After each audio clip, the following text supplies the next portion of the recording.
Fine.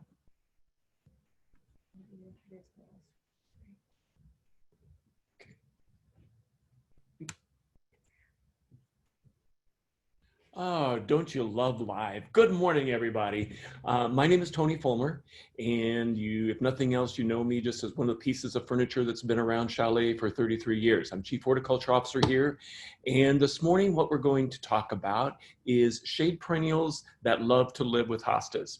And in full disclosure, I want to give credit to Kevin Collins, our green goods buyer, our plant buyer, who did this presentation last year. And so Kevin deserves full credit for this. And there are things in here that are already down in writing that were Kevin's. And as those of you that I've ever worked with, you know I have opinions about things. So if I disagree, I'm sure I will say something different than what's on the screen. And we do need to mention ahead of time, there is not a handout for this. Last week we had a lot of requests for the handouts for the hydrangea class, and hopefully everybody got those that wanted them, but there is not a handout per se for this. So let's get started with, pardon? We can send the recording. We can send the recording, so, and how do we want to access that? How do we, this is my technical advisor, Carly, is standing off stage here. They can email us at hello@chaleynursery.com and we can send it to you. Okay. So that's just hello@chaleynursery.com for those of you that want to have the video. And now the PowerPoint is coming up. I was teasing Carly earlier as we were getting ready for this. I said that we should have a credit crawl at the end, just as they do on TV. So she's director, she's producer, she's lighting, she's set design, as you can see from the beautiful set that's behind me here. So let's get started here. Shade plants that love to live with perennials. I think this is a very interesting selection that Kevin made for the overview, because it really expresses what you need to be looking for when you're into half shade or full shade. And we probably should talk about definitions. And anytime you get less than 5 hours of sun a day, to me, that is partial shade. So it's one of those things where is the glass half full or is it half empty? Is it half sun or is it half shade? And the other thing you have to do is you have to talk about quality of sun, or shade rather. Is it shade that's dappled through trees all day long? Is it 3 hours of morning sun and then shade all afternoon? So the thing that we're going to talk about here are plants that really like at least a half day of shade. And the beautiful overview picture that he has here shows that I think you have to kind of change your expectations about gardens. Everybody wants flowers and color and whatever. And I think a shade garden, a really well done shade garden is different. It's about texture, it's about subtlety of color, and it can be about flowers. As you see these little white coryllas here that are in the background kind of just floating through. But look how nicely that fine texture. It's a shade garden is much more about texture and about different expectations. So let's move ahead and talk about hostas. This, I would say, is a collector's garden. I would ordinarily not design a garden like this unless this was someone that had the Hosta Society tour bus coming to visit, and you were going to show them the 700 varieties of hostas that you have, which ironically, I actually have customers that have become very dear friends that live in Northbrook that have over 600 cultivars of hosta in their garden, but you wouldn't know it because it's interspersed among other things. So it's not quite as overwhelming as this. And don't get me wrong, you know, I'm a plant collector myself, but this is maybe, unless you are expressly collecting hostas and need to have 1,000 hosta cultivars, this is maybe not the way that the average person wants their garden to look. It's a little bit overwhelming, and there's so much going on that it's hard to focus maybe necessarily and enjoy individual plants. There's just a lot going on. The other thing I would like to say too, in defense of hostas, when you get into a half-day shade situation in your perennial garden or 1 to 2 hours of sun, I'm always intrigued when people say, I want something that blooms all summer, or I want something with a showy bloom. Well, we need to kind of realign our expectations. and we need to look at things that are going to work in this situation. And invariably, when I talk about hostas, people look at me and say, you know, I've got hosta and I don't want hosta.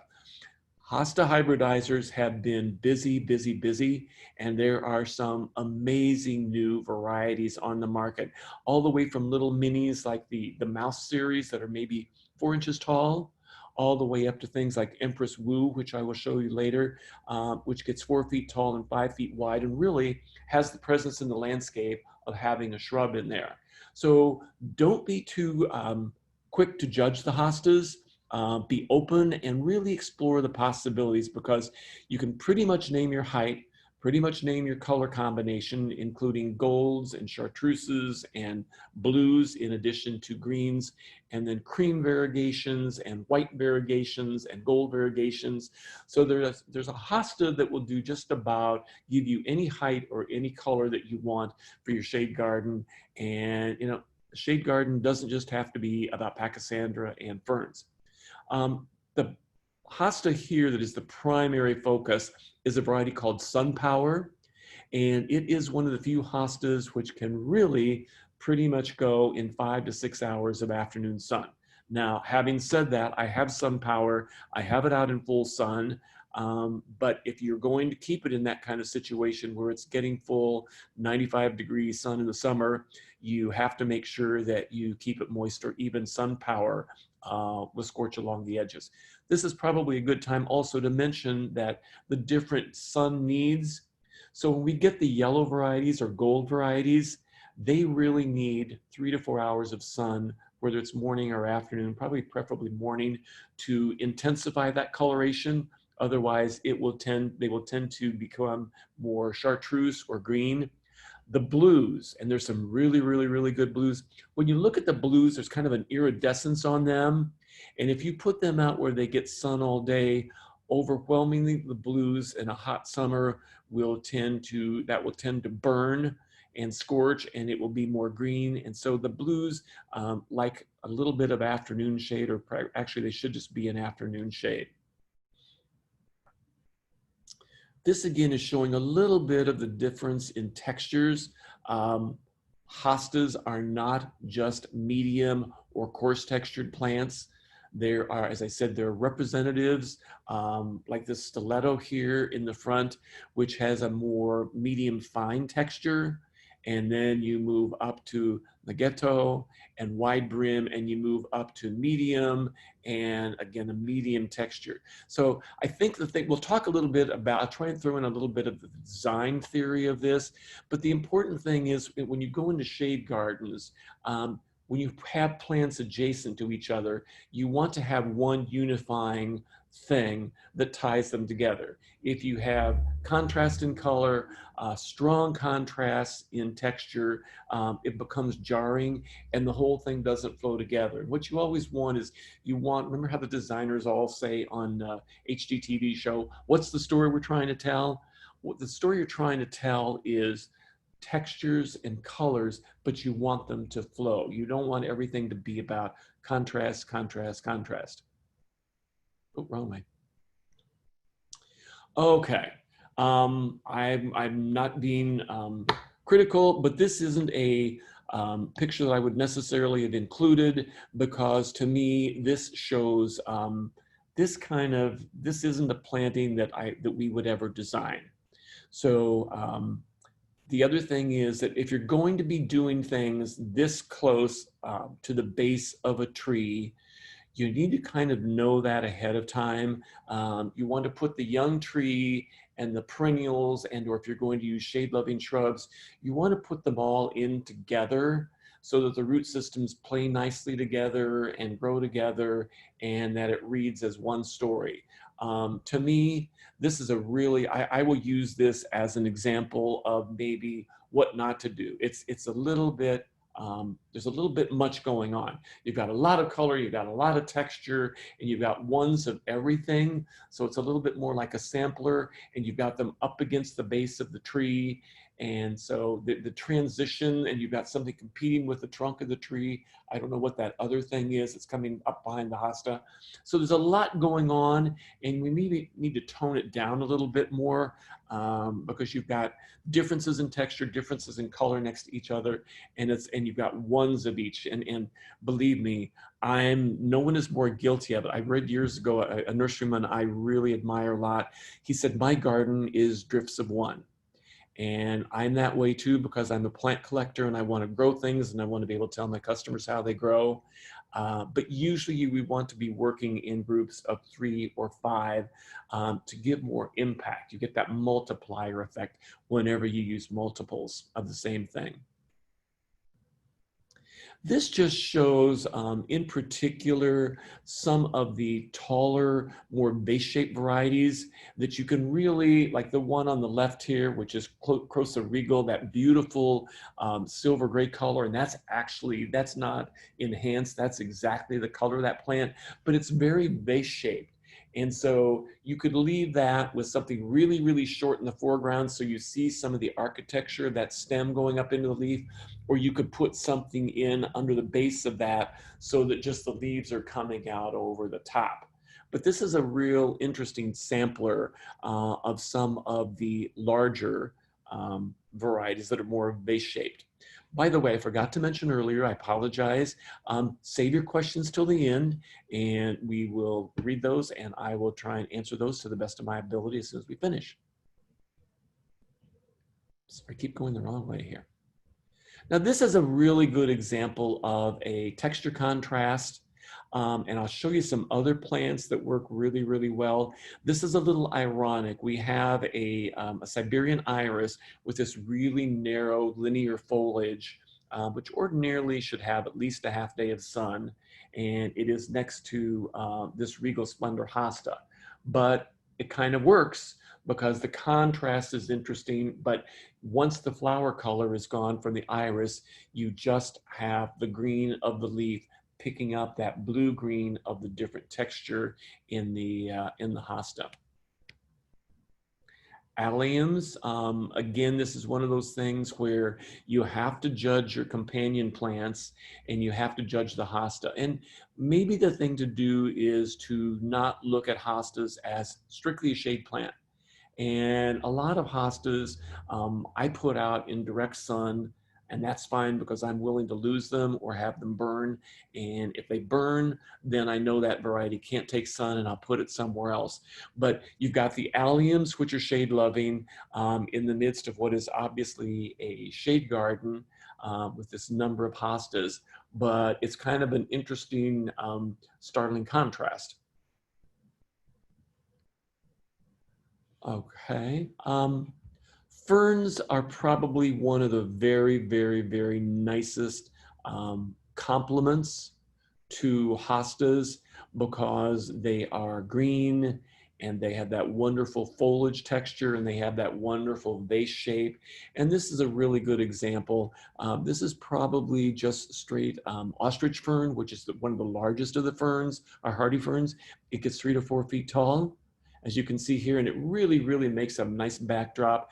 It softens the fence, but then it sets you up for really, really nice texture contrast. And so if you notice, this is a perfect example of, see how the green in the hosta perfectly echoes the green in the fern. And the difference comes, the contrast comes, there's a textural difference, and then you have that white edge. But the white edge is still very neutral. And because you've got the mass, you've got the repetition of those different hostas, it's really very pleasing. Japanese painted ferns. Japanese painted ferns are really, really interesting in that there's a lot of variability in them.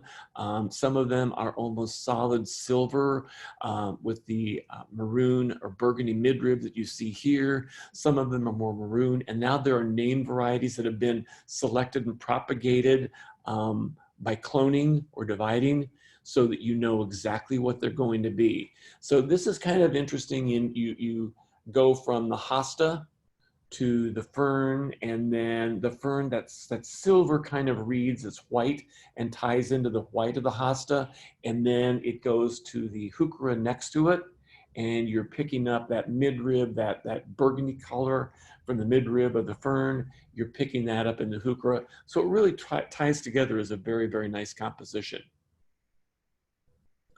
Astilbes and hostas. Astilbes, for those of you that are looking for a conspicuous flower in the shade, you really mustn't overlook Astilbes. There are varieties that are as small as 12 inches, 12 to 14 inches when they have the flower spike on, and when the flower spike is off, the little rosetta foliage at the base is as small as 8 to 10 inches, all the way up to some of the visions, which can be in flower 3 to 4 feet tall. It's a wonderful ferny foliage, dark green leaves. And the other cool thing that I didn't know until a number of years ago was you can leave, if you leave those flowers up, the flowers are on the Astilbe are surprisingly ornamental and very similar to the panicle hydrangeas, that they dry really nicely and they're pretty weatherproof. And there's a house here on Lake Street that I've driven by, and as I recall, there's a bed of Pachysandra, and then they have this row, this arc of Astilbes behind it. And they leave the Astilbe, they don't deadhead the Astilbes, and you can drive through there in November or January, and in winter snow, even though the foliage is kind of disintegrated on the plants, you still have those brown seed heads sticking out. So you really have, it's like the hydrangeas, as I said, you have months of great color, not only when the flowers are fresh, but then you also have that dried flower color. And I'm going to go on record here. I generally, unless it's a white flowered fragrant hosta, I tend to take the flowers off when they're in bud. So the bees love them, no question about it. The pollinators really, really, really like the flowers. But what happens is those individual flowers get knocked off, and they have a tendency to stick and dry on the leaves. And anyone that knows me or has heard me talk about my garden, I'm a little obsessive about that. And so to have those brown flowers stuck on the hosta leaves for the rest of the summer, I just put a stop to that before it ever happens. But for those of you that want the extra flowers, this is the way they're going to look. And then the minute they finish, there's not, a lot of flowers have great ornamental interest when they go to seed. Astilbe is not one of those. So you really want to kind of reach down in there as soon as those flowers are dropping and discoloring, and get your pruners and go down in below. Don't leave the residue of the hostas, of the stems, flower stems, sticking above the leaves. You want to get down into the leaves, in the crown of the plant, and remove those spent flowers. This is another one of those where it would be interesting if we were in a class together. I think I would ask for a show of hands and say, how many people like this? How many people think this is maybe just a little bit busy? Now, if you had a townhouse and you had a 6x8 area off your patio, and this was your entire space, then I could see, wanting to have a lot going on because that was your entire garden. There's just a lot going on here, and this gets down to personal taste, so I hope I'm not offending anyone. But you've got texture going on next to color, next to just, and it's onesies of each. So there's just a lot going on. Here again is another one of these things that are a little bit like a wonderful patchwork. And that's the other thing about shade gardens. It's really nice to kind of let the things like the sweet woodruff, the gallium in the back here, is kind of growing into and through the Astilbe, and the Astilbe is growing back through it, and the I'm so sorry, the ajuga, the ground cover with the burgundy here, that is already flowered. It has a little blue hyacinth-like flower, and everything is growing together. So it makes this really, really, really nice tapestry, and just see how restful that is. A shade garden should be that. It should be restful, but you do need some color to bring it forward. So that's why the variegation, the cream variegation and the white variegation of these hostas really helps what is a subtle, subtle, subtle, really nice composition that would be viewed beautifully close up if it's viewed from 40 or 50 feet from the patio and it's in deep shade and it's dark already, that variegation of the hosta will call will call it forward. Again, just another nice composition. This shows that he doesn't say which hosta is here, but the creeping Jenny, we'll show the creeping Jenny in just a moment. That's a nice tie together. Have to be a little careful with that. It's a Lysomachia. It is fairly aggressive. Okay, this is incorrectly labeled. The Carex is the genus for sage. This is not a sage. This is a Hackanachoa. And if you don't have Hackanachoas in your shade garden, this is something you really, really, really want to explore. They are amazing. There are green varieties, which get overlooked because people think they're too boring. I personally love them. This is a gold and green variegated one. The beauty of this plant is it always seems to know which way to grow. It grows in the direction for, I don't know how it does it, but if you put it in a bed with the backside up against a fence or against other plants, it will grow and arch and cascade towards you as you see here. And that ribbon thin leaf, the least little amount of wind, and you get this great movement like the ornamental grasses. So for those of you that want the texture of a shade grass in a really pretty dark area or a half day of sun, this is a great, great, great choice. So this is not a Carex, this is Hackanachoa. We'll show this in a minute. There'll be another slide so we can get the spelling and the common name. Again, for reaching into a shade area and you want flowers, you need to be, we mustn't forget about things like Annabelle hydrangea, which is in the backdrop here. And then you're getting the flowering of the Astilbe, and you're getting the flowering of the hostas. And we will talk a little bit more about other flowering plants for shade. But probably for those of you that are looking for conspicuous flowers in the perennial arena, you really need, the first choice should be the Astilbes, because primarily they're going to be flowering either in white, kind of a peachy salmon, true pinks. There are actually some reds that come close to being really red, not scarlet orange, but red. And then there are a number that are kind of burgundy and maroon.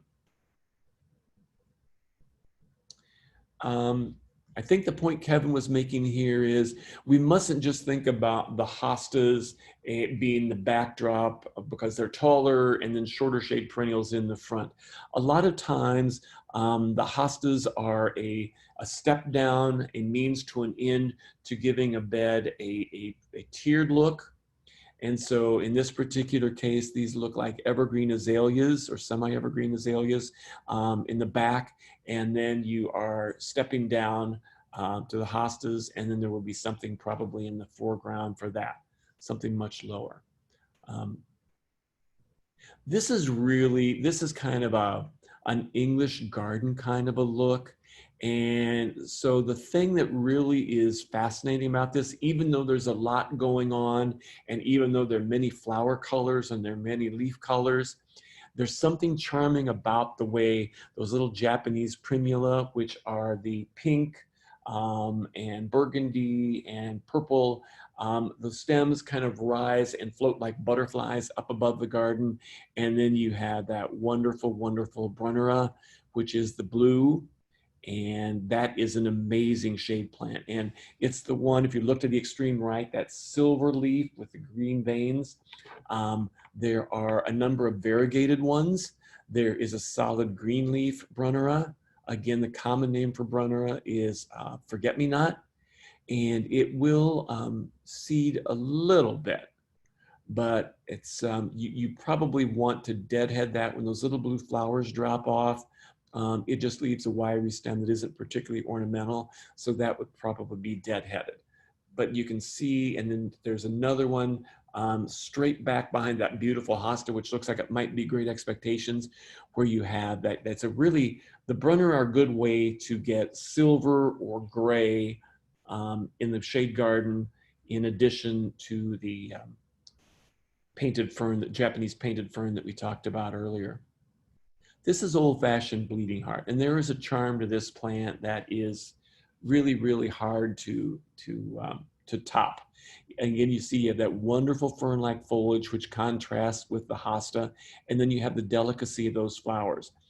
This is one that if you buy it and plant in your shade garden, you need to know that this is what I would call a summer ephemeral. So the spring ephemerals are the wildflowers that come out early and bloom and do their thing and try and set seed before the canopy of shade trees over them starts filling in and shading them. And so they start going to sleep and they die off and the ground becomes bare. And that's why they make good companions with hostas, because the hostas then cover over that declining foliage. I would say that the bleeding heart is actually a summer ephemeral, because depending upon how much shade and how moist it is, after it flowers in the spring, which would be right about now, the foliage will start declining. And by end of July, you cut off the yellow foliage and just remember that it's there, because it's not dead, it's just dormant. So whenever you do the standard old-fashioned bleeding heart, which is Dicentra spectabilis, well, actually, I'm not going to bore you with it, but the taxonomists, evidently when they have conventions, they just like to change plant names. So it's been Dicentra forever, and now there is a new name that I'm not going to bore you with, a new Latin genus. I think the important point from this one is that in shade, if you're looking for a specimen, you can actually do a single bold hosta like this, and at 3 feet tall, 30 to 36 inches tall, and 4 to 5 feet wide when it matures. In effect, you have, for the 6 months of the year that that plant is out of the ground and growing, you have the presence of a specimen shrub there. That texture is as strong as any shade shrub that you could put against that wall as an accent. This is an interesting way to tie a slope together. So not only do you have erosion control, but you just have this blanket of hostas. And in this particular case, I think they've done a really smart thing. They're using it in a utilitarian fashion to soften that slope and probably for erosion control. But by using all the same variety, it's just this very pleasant, very soft backdrop that doesn't call attention to itself. And yet I'm sure when the wind ripples through there and those hostas move, it's just really pleasing and very restful backdrop to that wonderful living area on that patio that they have with the outdoor kitchen. Again, hostas in shade can be used as a complement and to help tie different things together. Now, here's another one of those things where it's very layered and the hostas are very pristinely stepped up. This has been planned and they've really studied the height progression from shorter to taller. And as it goes through, you can see that they've used masses of the same variety as opposed to onesies of things to help tie it together.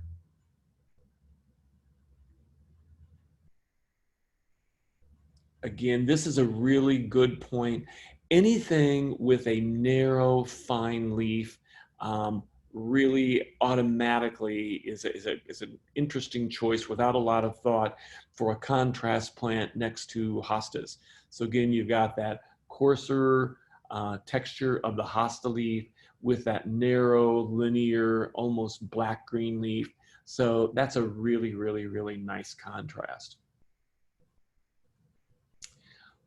Using a foliage border. The two plants that I want to call out here in addition to the hosta, the one to the right is Regerzia. And that is a plant that, I don't know why, it gets overlooked. But if you want bold and brassy and something that really calls out and can compete with a hosta, look at the foliage on that. It has amazing texture, and some of them now have a stronger, they don't just have a green leaf, but many of them now have a pinkish maroon tint to the foliage as they emerge, and then it greens off a little bit later. And they also have either a pink or a white flower. The Rodgersia, and there'll be a picture of this in just a moment, Rodgersia. The Rodgersia is one of those plants that, one of those shade perennials that you can put in one of your boggy places, along with the Astilbe. For there aren't a lot of perennials that will do in wet feet without rotting over the course of the winter. This Rodgersia is one that will take wet feet, and over the course of time, it develops this big woody root system that's right on top of the ground, but the plants get bushel basket size or larger as they just slowly creep. And it's not a matter of colonizing. They don't pop up 6 feet away in a nasty way. The clump just gets bigger and bolder every year. And that's something that I should also point out. When you talk about some of these big hostas where you read in a catalog or you come here and it says we'll get 3 feet tall and 4 feet wide, it takes 2 to 3, sometimes 3 to 4 years for them to establish that kind of personality and presence. It doesn't happen overnight. Those big plants, it's just like a shrub. A shrub doesn't get to its mature height and spread in a year, and these larger hostas don't either. The other plant I wanted to call out in the back, which might at a quick glance be mistaken for the white bleeding heart, is actually one of the polygonatums, and that they have those little white nodding, hanging down bells like flowers underneath, and the foliage is kind of blue on that. So the blue, it's hard to tell with the light on this, but that blue picks up the blue in the hosta, and the way it floats over the hosta is just really a nice and interesting composition. Daylilies with hosta. You have to be a little bit careful about that, because typically I think what most people would do would be exactly what we see here, where you have the hosta in the foreground and the daylilies, because the daylilies are higher with the foliage, and when they're in flower, they're certainly going to be taller than the hosta. So the expectation is we're moving from shorter to taller, but you're also moving these hosta back in under the shade, which is obviously coming from a multi-trunked either a shrub or maybe something like a serviceberry. And while daylilies will tolerate some shade, this gets into tolerance versus preference. They will tolerate shade, but the flowering is going to be considerably less. So the contrast here between the two foliages of the hosta and the daylilies is really nice. But you maybe, especially that last, the concentric rows there, and that back row of daylilies that are directly adjacent to the trunks of that tree are probably going to be what we call grassy. There's probably going to be minimal, if any, flowering. So the daylilies, you really want those to have a minimum of at least 4 hours of direct sun a day for good flowering performance. This is probably one of my favorite ferns. This is Adiantum. This is the northern maidenhair. And many of you have probably tried to grow maidenhairs as houseplants and found that they like really even moisture and really high humidity. And while they look delicate as a garden plant, as long as you don't have big dogs or basketballs or bicycles going through the bed, these make really, really wonderful companions. And notice to the back here that we've got a layering situation where there's hydrangea, and then there is maidenhair fern, and then there's a hosta off to the right side. So the maidenhairs typically get about, once they're established, 18 inches tall, and they make nice clumps that grow slowly and get more full every year. They can certainly, after many years, if the soil is evenly moist and they're happy, a clump can be 24 inches wide.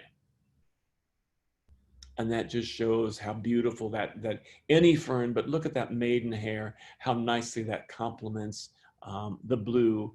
But you notice how artfully too, that little hosta, that green hosta, perfectly echoes the fern. So the difference is the texture in the fern to the hosta, and then the hosta repetition of that leaf to the larger hosta, the variegated hosta. I hope the important thing from this class, I hope, is that we don't turn up our noses at hosta. Look at that blue. Now that's when we talk about blue. I think a lot of people don't understand that is a really hard, I don't know of any shrub outside of the blue shadow fothergilla where you can get that kind of powdered blue foliage. And that is really interesting when you put that in a dappled shade area. That is just really hot. That is a beautiful, beautiful plant and a beautiful combination.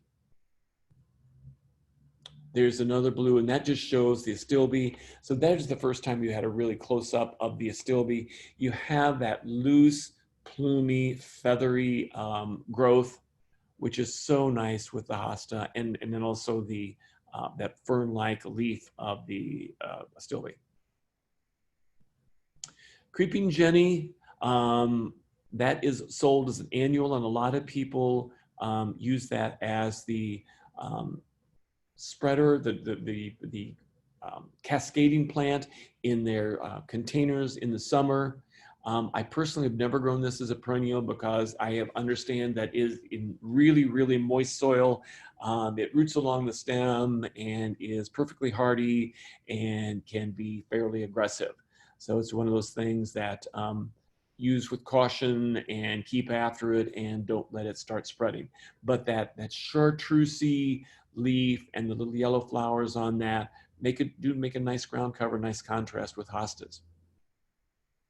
Dead nettle or lanium, horrible common name. This again is another one that has the variegation on the leaf, and it can be like this Anne Greenway here, which is white flowered. But notice that green leaf, that silver green leaf with the green edge with the white, really, really pretty. You can imagine how pretty that is against hostas, whether the hostas are a solid color or if the hostas have a white edge, that would make a really, really nice combination. The laniums are a little tricky because of the way they rest on the ground. They can, if you had a sprinkler system that goes off every other night, when we get into high humidity and you're dampening those fuzzy leaves, that moisture stays on the leaf.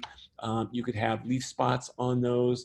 So the thing to do is try and water, if you're going to water them by hand, try and water as early as in the day as you possibly can, and get your watering wand down in under so that you're watering the roots and not splashing water all over the foliage. And it's not that they're delicate, it's just that with proper maintenance and deep but infrequent waterings after they're established, you can have a really, really, that makes a really nice ground cover. And as I said, there are other varieties, and there are some pink flowered varieties that are really nice with hostas. Geraniums are more of a half-day sun, and I would agree with Kevin's comment here that light shade would be best. So with these geraniums, they're really going to be at their peak of flowering when they get 4 or more hours of sun a day.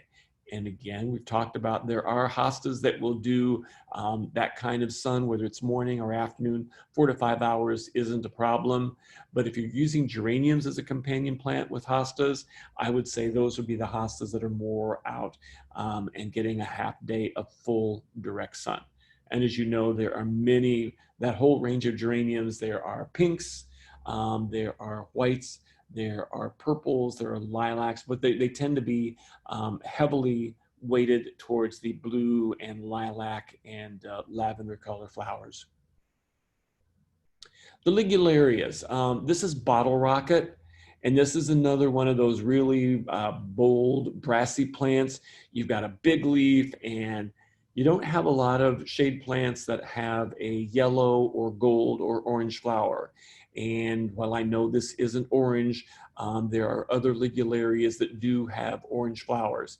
So, and they love moist soils. So this is another one to use. This probably would be at the backdrop of a shade garden, even if you were using it with mid-size to some of the larger hostas, just because the texture of it is so strong and the flower color is so strong. But you definitely don't want to site this in a spot where it gets afternoon sun. This should be morning sun. It could be dappled sun all day long, but it needs to be evenly moist. With that big leaf, they're like hydrangeas. They really, really, really like their moisture. The heucheras. The Heucheras are, the hybridizers have gone crazy and have expanded the color palette so that you now get these wonderful grape colors, and they're even blacks, and that really contrast well with a lighter colored, either with a cream edged or a white edged hostas that make a really stunning contrast. Now, Kevin used this picture, and I am, so that no one asks the question at the end, and shame on me if I don't point this out, that little green and white plant in there is Agapodium, or variegated goutweed. And I always say, once you have variegated goutweed, it will be there long after you are carried from the premises. Once you have it, it's really hard to get rid of. So it's not a plant that I would recommend that you use unless you have a very contained situation, unless you would use it in a container, or unless you had it in a spot where it was bounded by concrete and you didn't want to have anything else in there, you could do it. But otherwise, be very, very wary of aggressive plants like that variegated goutweed. Foam flower, so there's some confusion because there are heucheras, coral bells, there are the foam flowers, which are the tiarella, and then there are the foamy bells, which are the hybrids between heucheras and tiarella, hence the name heucherella. And that's where the expansion of the leaves colors has come. Look at that wonderful silver, and yet you still have the shadings of that soft kind of purpley grape there and on the backside. So you can see how well that works with the Heuchera next to it. And you can see how well that would work, especially if you did that with that contrasting venation in there, that strong venation against a solid hosta behind it would be wonderful. More of the foamy bells, which again, this shows this never existed in nature, and the hybridizers have selectively kept generation after generation selecting for these more unusual colors when a seedling shows up with that and propagate it. That is, if you put that light chartreuse with that chocolate center in there in a shade area, if you put that in the foreground, it's really going to lighten up that area. Now here I had showed you the picture before of the slide that was labeled as Carex, where it was the Heuchera. Here it is again. So here's your chance to write down the common name, Japanese forest grass. And again, there is a solid green leaf form. And for those of you that go to the walk at the Botanic Garden and walk around the Carillon, that whole area underneath the Carillon at CVG is green Heuchera. And the least little bit of wind moves that like a wheat field, and the movement it brings to a garden is amazing. So I showed you the variegated one earlier, and then this is the solid gold or chartreuse leaf one. So for those of you, I will reiterate, for those of you that are looking for a grass or grass-like plant for shaded areas, especially as we're getting into less than 4 hours of shade, this Japanese forest grass is certainly the way to go. That can be, as I find the green leaf one is a little bit more vigorous, and at home I would say my plants are probably 18 to 20 inches tall, where these variegated ones tend to be a little bit shorter than that. Here's the Rodgersia again. This is a close-up of it. And this almost gives, and I think Kevin's comment here is really interesting in that this almost gives you an oak leaf hydrangea like texture. So this is the one that you could put pond side, creek side, water edge side. It likes wet, wet, wet feet, and we'll show you how happy it is that you chose that by just making these big, big, big brassy clumps that really make a statement or a pleasure to look at. Here is the Solomon seal again. This was the one that was floating above the hosta in an earlier. And you can see in this close-up, you can see that blue green cast to it. And notice how that is carefully, that's designed very nicely. It's really echoing that blue-green or blue-gray that's in the hosta. Very nicely done. Tradescantia, spiderwort. This is another one of those few perennials that will do in a wet area. In fact, this is one of the first indicator plants in late spring or summer when you know that it's starting to get dry. When this plant goes, when the soil moisture drops and it gets dry, this plant will start getting very unpresentable. So you give it more water, you cut it back to the ground, and it regrows. And you have these wonderful little violet purple flowers. And I'm blanking on the name. I should have looked this up. This is the chartreuse gold one is a newer variety, but the rest of the standard ones all have this green leaf and then this spring violet flower. Now we're going to get into just a little bit of, show you a little bit about some of the newer varieties.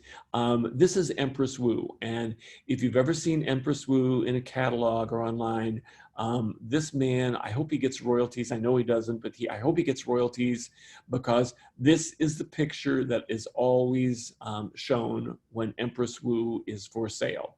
And this must be a very old plant, and you can tell it's on a little bit of an incline, but that plant is easily 4.5 feet tall. Mine is 5 years old now, and it's probably 3 feet tall and 5 feet wide. So it's big, but mine has not gotten to 4 feet tall. But now certainly, you can see that substituting during the growing season for a shrub in shade. This is Francis Williams. Francis Williams is an older standard variety.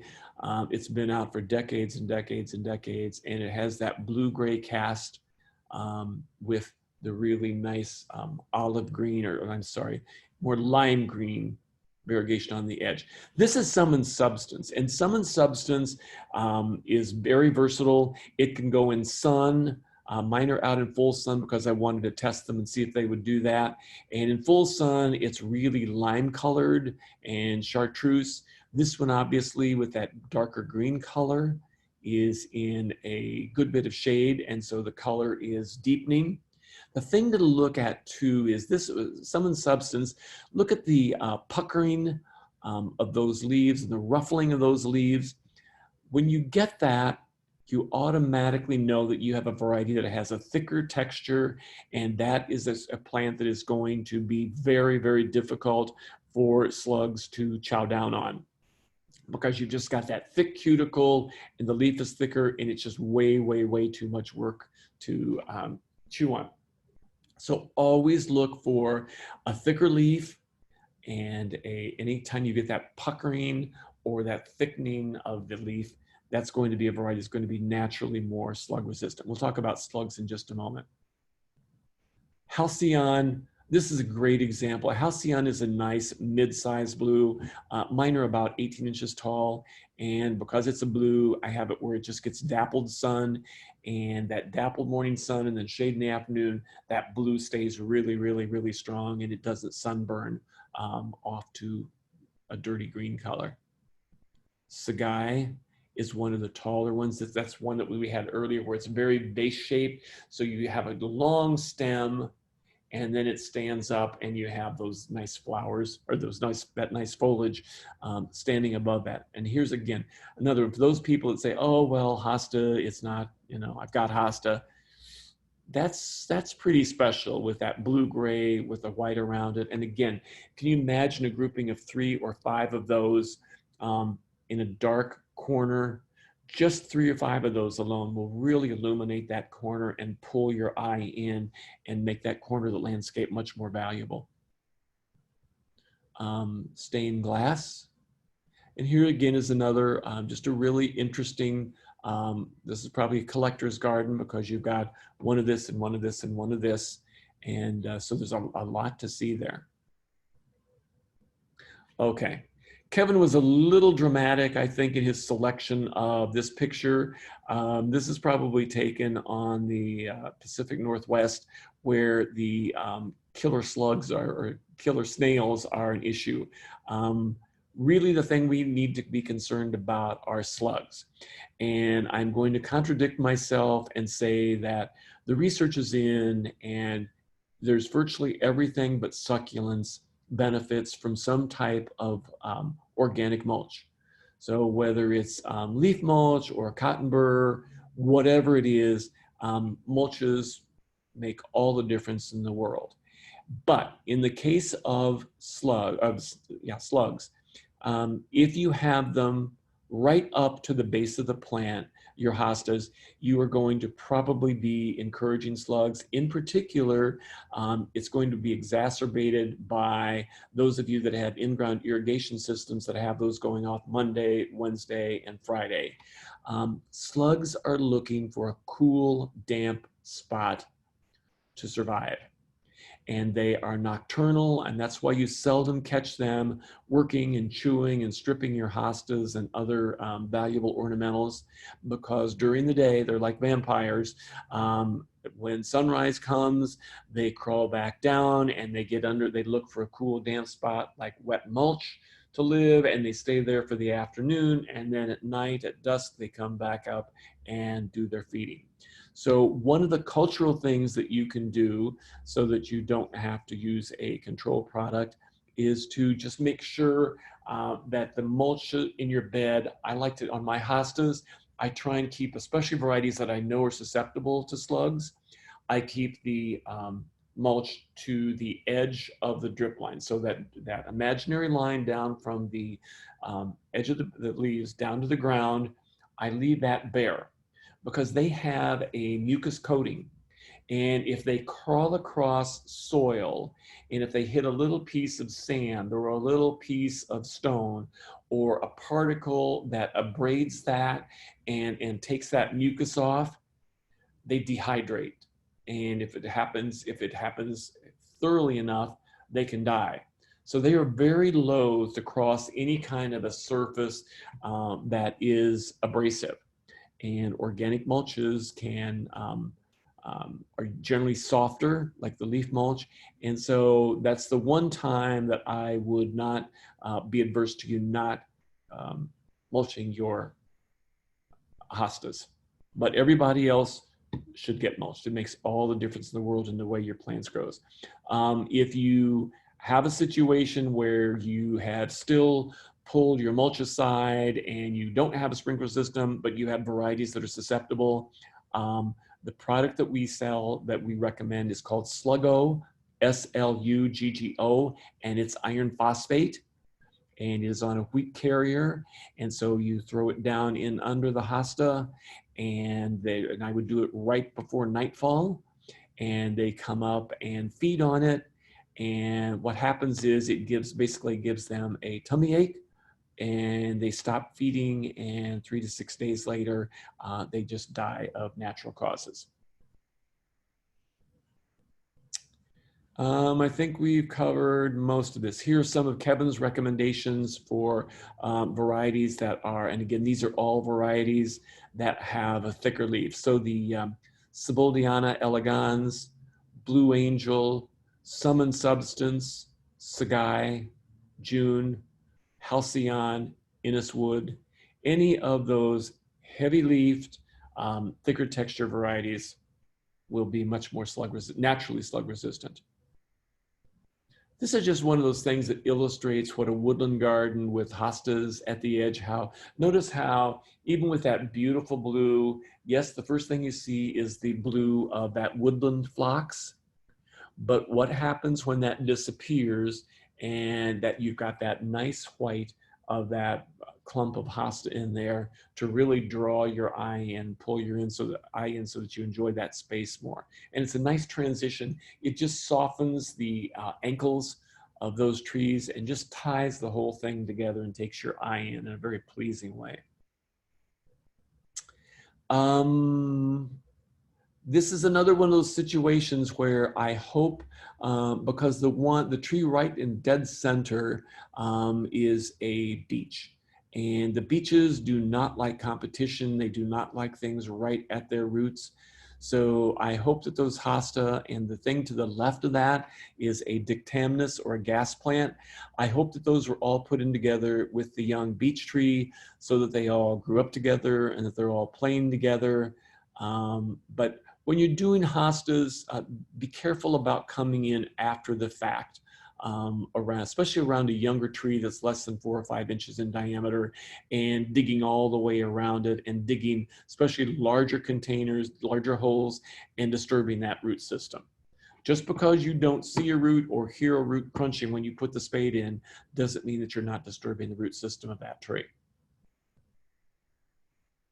Another one, just another mixed border with the primroses. That linearity of those primroses coming up through the denser collection of foliage just really gives it a very kind of a magical, very English garden kind of look. Another setting, and this shows the differences in texture. And again, this may again illustrate Kevin's point where you've got a slope and you can see the gradation, and even if it's not a slope, it's created the appearance of a slope because you're moving, the gradation is from lower, and it's a very subtle, so you don't know if that's sloped or not, but from the things in the back, it does appear that that's going up a slope. Again, a shade garden should be tranquil and should be peaceful, and it should be more about, it is about texture. It can be about flower colors we discussed with things like Astilbe and primroses and other flowering things, but it's more about textures and the subtlety of different colors working together in concert. All right, do we have any questions? I apologize that there is not a handout for this, but let's see what questions we have.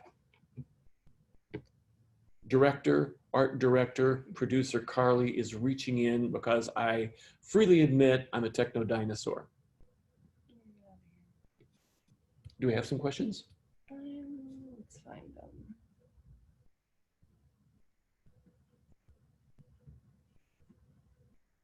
Yep. Okay. Mark, absolutely, we are taking questions. So send the questions in, and let's see. All right. Okay. Mark says, I have extremely heavy shade with 1 hour dappled sunlight. With hostas, what hostas perennials can you recommend? I mainly have elegans and they only do well in dappled light. Ferns do not do well. I also have problems. I think so. I also have problems with some of my Annabelle hydrangeas. Also, is it true that lighter color hostas do not do well in shade?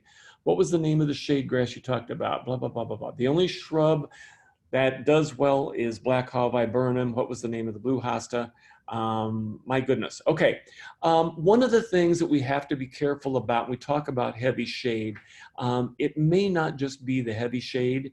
It may be the fact that you have plants that are sitting on root system of trees. If the shade comes from trees that have 10, 12, 15-inch diameter trunks, you've got a lot of surface roots. So while the shade is an issue, a lot of times it's just the competition for water that can become problematic. So the hostas, the perennials that we've talked about, more than anything, any of the perennials that we talked about could be used, but it may be an issue of getting more water to those when we start getting into drought situations. It's just not always the shade.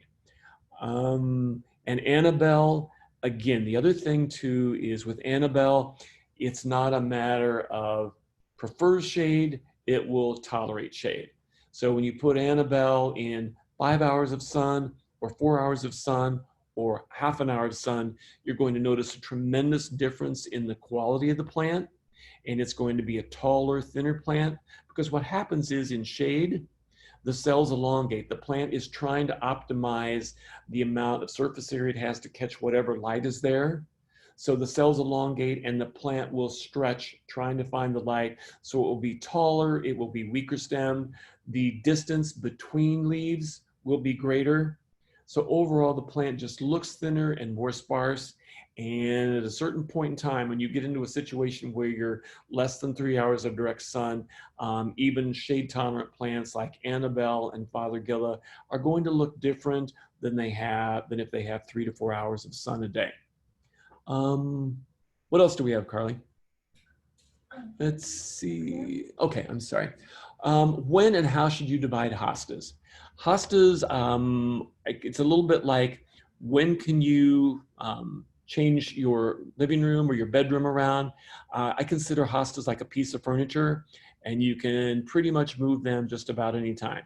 If you want to do it when it's less stressful to the plants, you do it in the spring, as soon as the ground warms and you can find exactly where the crown of the plant is, or you can do it in the fall. If they're not very established plants, you can also do it in the summer, but it's a little bit more work and it's a little bit more stress on the plant. If you were moving, for example, and you wanted to take your grandmother's favorite hosta along with you and you were doing it in July, then what you should do is you would want to water it thoroughly 24 to 48 hours before you moved it. And you would want to take a really, really big root ball with it and keep that moist and get it back in the ground as quickly as you can. And if you're putting in a spot where it gets a good bit of sun, what you might want to do is put an umbrella or put a piece of burlap or something over it to shade it a little bit for a week or so while it gets reestablished. But ideally, you can do it. They're not fussy. You can do it early in the spring, or you can do it as early as September, and you can even cut the leaves off then if you want, although you don't have to. You just dig up the whole root ball, have the other hole pre-dug, plunk it in, fill it back in, and water, and you're done. It's really hard to hurt them. Any recommendations for shade plants where deer are a problem? Actually, the hostas, as you probably know, if you have deer, are mostly an issue when they're first coming, at least for me in my garden, and I definitely have deer, are more of a problem when they're first coming out in the spring and they're those little spears and they're tightly rolled. That evidently makes for really great, easily eaten stuff, and they just take them off. Once they get a little bit fuller, and especially those varieties that tend to arch over to the ground, it's a little bit harder for them to work that. I do find them later in the season on my Crosa Regal, which is a very upright variety, and it holds the leaves up. And they really, really like that because it's easy just to reach down and chew off from the edges.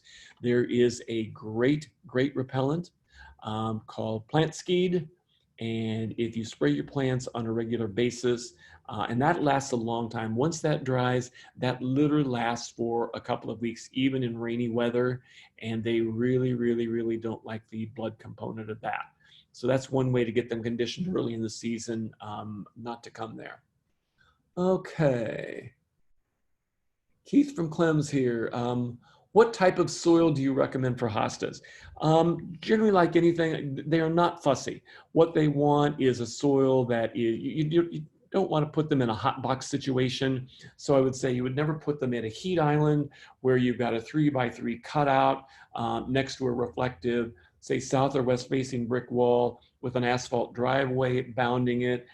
So look for a cooler, more shaded root run than that. I think if you put 25% organic matter in the form of leaf mulch or dehydrated manure or compost with 3 parts soil that you've taken out of the planting hole and mix that up thoroughly, that should be fine. It's a matter of getting a high organic matter component in there, but it doesn't need to be more than 25%. From Chris Elliott, would ligularia be okay in boggy areas? That's an interesting one. Ligularia, I have an area in my garden called the Delta.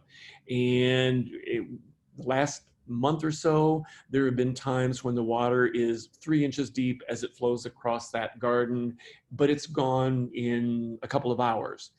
The problem with ligularia is they like that kind of moisture, but I've tried ligularia twice in that area and they didn't make it over the winter. So it's one of those things where they like an evenly moist soil, but I think if they spend the winter with their roots really, really, really wet, you're probably going to have fairly high mortality on them. At least that's been my experience. Maybe other people have had different experience, but that has been mine. So I would say look for moist or even wet areas, but you want it well drained so that over the winter the plants are not wet, wet, wet. How often should Sluggo be used? More than once a season. That depends upon the amount of rainfall. When we have a summer where it's raining, we're having an inch or an inch and a half of rain every week. and the ground is constantly wet, you might have to reapply because those pellets will degrade fairly quickly, but it's more a matter of what has your past history been there? Do you have plants that are really, really, really susceptible? So this is definitely, this is not a once a season application. You're going to have to reapply as needed. But the important thing is to get out ahead of them. And if you had them last year, they are going to emerge and start making this year's generation, which becomes another generation, another generation. So you want to be out ahead of that and get the sluggo down. Usually the slugs first emerge from winter dormancy or hibernation when the soil temperatures reach about 60 degrees. So if you watch our chalet website, starting around the 1st of April, I take the soil temperatures and we post the new soil temperature every Monday and Friday. So slugs are pretty much not going to be an issue until we have at least a week of 60-degree soil temperature. But when we get to that point, you want to have the slug go down and then reapply as needed. Can you recommend a sun-loving vase-like hosta? Probably either Sagai would probably be one of the very best ones. The Crosa regal that is very vase-shaped like that and is really quite a big hosta is gray. And I noticed that like the blues that will out in full sun, that coating that gives it that reflective gray surface tends to burn off. So Sagai, S-A-G-A-E, would be a good variety. Any other questions? Okay. I think that, does anyone, this is last call for questions. Okay. Did you get that one? Okay. Yes, just did that one. Okay. Oh, you're anonymous. Okay. Don't be embarrassed by your questions. I put ground up egg shells on the soil around the hostas. Okay. So not only is that good for the calcium, but again, you have that abrasive quality, and they definitely, when they encounter that, that is actually absolutely going to be a deterrent. They are not going to crawl across that and disturb that mucus coating on their bodies. Patty writes, some of my hostas are getting crowded out by bigger ones. Can't move. Oh, can I move these with success? Patty, again, I think going into the end of June, especially if these hostas have been in for 2 or 3 years and they started getting a bigger root system, if you had to do it, you can. But if you can wait, what I would do is make notes and do a diagram of where you want to move everybody, so that you have a plan. And then, as I said, you can do it in September. And even when you do it in September, you can do it early because we're going into cooler weather. So have your plan in place. And I would say, unless you're moving them to shade, I would have a tendency now, I think I would just live with them for this season. And then when we get past Labor Day, then go ahead and move them to your heart's content. But have a plan and know where you're wanting to put these. Chris, I have lots of grass growing in my half shade bed. What can I do? Well, Chris, the question is, when you say grass, do you mean is your Kentucky bluegrass, or have your lawn grasses crept in or seeded in, or are these weeds and a few grasses? The other thing is, are they growing in among the plants? It's one thing when you have the weeds concentrated in a ribbon by themselves, that you can treat them separately, but when they're growing through things, you can't use a lot of the control products. So to me, depending upon how big the area is, I would still go in while the weather is cool. You've got a great weekend coming up. The soil is moist. I would say get that bed clean, and then put a weed preventer down like preen, and just keep an eye on it, especially if it's growing adjacent to desirable plants. Okay.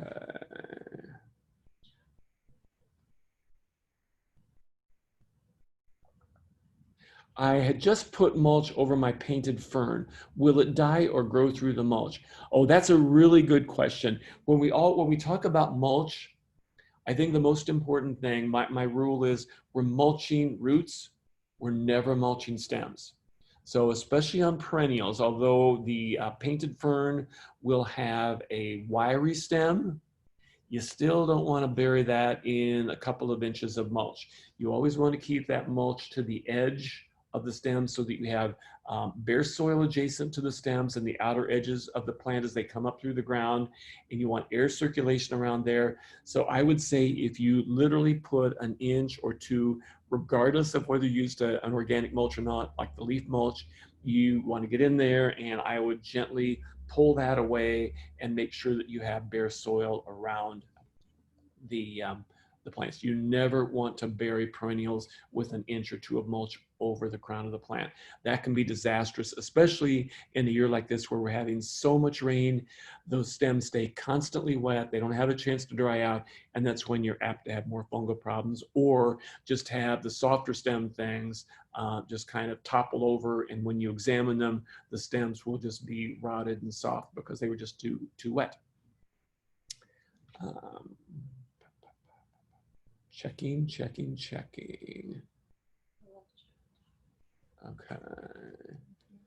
Okay, let's see. Okay, from Lucy, are Heuchera perennials, are they fussy as coral bells? That's a really good question. Yes, they are, because both of the parents of Heuchera, the Heuchera and the Tiarella, are both perennial, so the Heuchera are perennial. The problem that we have with all three of those different genera, the Heuchera, the Tiarella, and the Heuchera, Tiarella, and Heuchera, is that they have very fleshy stems. And so what happens is in our clay soil, we don't amend our soils deeply enough. So we need lots of coarse organic matter in there so that they are well drained and they're not wet over the winter. And if you have an inch of soil of loam or black soil over 6 or 7 inches of hard yellow clay, that's absolutely going to be a problem for them over the winter. So incorporate lots of coarse organic matter in there when you're planting them. Try and open that soil up so that the water percolates through. Make sure that they are not wet over the winter. And the other thing is, because those plants are semi-evergreen, you don't really cut those back. You leave those leaves over the winter. And then in the spring, you just cut out whatever is dead, and then new growth will emerge from that. But what happens is, because the nature of that, a lot of times leaves will blow in there and pack. And if you don't get those removed in the fall, again, that keeps the crown of the plant wet. It's a little bit like putting 2 or 3 inches of mulch over there or burying it in other leaves. Then the plant will have a tendency to rot, especially if we have a lot of rain in the fall. Then the ground freezes and the crown of that plant is wet over the winter. Otherwise, if you give them a well-drained soil, now to be sure, it's not a peony. They're not going to be around for 30 years, but there's no reason that you shouldn't have 2 or 3 or 4 or 5 years as long as you put enough coarse organic matter in there. And that's not peat moss. Peat moss retains 10 times its weight in water, and it keeps it too soggy over the course of the winter. Good question. Jacqueline writes, what about coffee grounds at the base of hostas? Sure, why not? Absolutely. Go ahead. You're not going to do any harm. That's great organic matter. Becky, will coarse sand work around the base of a hosta? That's a really interesting cultural organic control, and absolutely it will. So you can go ahead and you can buy a bag of coarse sand here, and you can, after you've done your spring cleanup, as the hostas are emerging, you can spread that over the surface broadly, just broadcast that like chicken feed, and the grit in there will do exactly what I talked about earlier. As soon as the slugs try and cross over that and they feel that mucus coating being disturbed, that is a great deterrent for slugs. Jacqueline writes, how often do you fertilize hostas and what do you use? Since you're not concerned about flowers, really, the flowers are going to come regardless of what you do, because that's not a conspicuous flower, but you're looking for foliage. So when we're looking for foliage and we want to make the foliage as big and as grand as possible, what we're looking for is nitrogen, that first number. So you're looking for something that's anywhere from 5 to 10% nitrogen. You could use something as simple as the Hollytone. You don't necessarily have to have 25 different fertilizers in the garage. So the Hollytone, which is I'm doing this from memory, a 432, that 4% nitrogen, that's an earth-friendly, organic, slow-release fertilizer. So you can sprinkle that on the ground early in the spring. You just probably don't need to do that more than once a year. As long as you have incorporated a lot of organic matter like dehydrated manure or compost in a big planting hole at the time that you planted it, then one application of a moderate nitrogen fertilizer should be fine for the rest of the year. Again, because we're probably in shade, you don't want to give it too much nitrogen. From Beverly, how do you keep the hostas, the leaves from burning out in the summer? Beverly, I would say that's pretty much what we talked about. It's a matter of choosing varieties that are appropriate for sun. So in summary, the gold varieties, like one with like the name Sun Power, obviously can take more sun, and any of the gold or the chartreuse varieties, even Sun and Substance, my Sun and Substance is out in full sun. It would prefer a little bit more shade, but it really intensifies the color. The biggest thing is if you're going to do that, even if you have put the right variety, and keep the blues out of 6 or 8 hours of afternoon sun, that's going to be, there's nothing you can do about that. So cite the blues in morning sun, afternoon shade, or dappled shade all day long. The variegated ones can usually go in half day of sun, half day of shade. The important thing is just to make sure if we get into an extreme drought where it's 95 degrees for a week and we get no rainfall, even though they're established, you want to keep that moisture to them, because if you let them go bone dry, that's where those edges, those cells are going to dehydrate and you're going to start getting those brown edges. Okay. I think that's it. I don't see.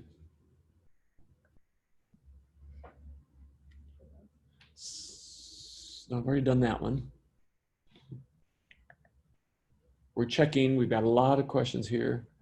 I've already done that one.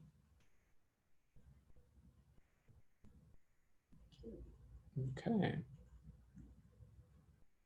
Okay, Gail, Gail asked, what's a good 6-inch or smaller hosta?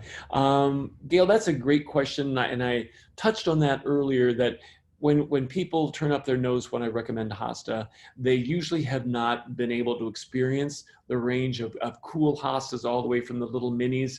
So look for one of my favorites for 6-inch of the little minis. There's a whole mouse series. So the one that I like best of all is Blue Mouse Ears.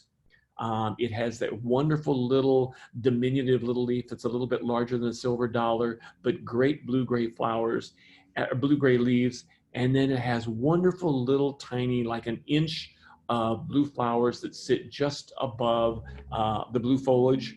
So look for the mouse series. So there's church mouse. I like Blue Mouse Ears.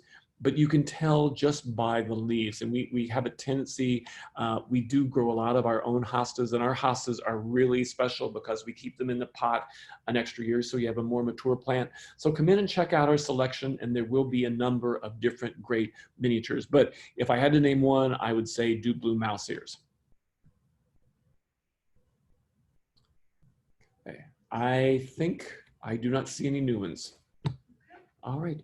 Thank you so much for attending. I hope this was useful, and see you next week. Bye-bye.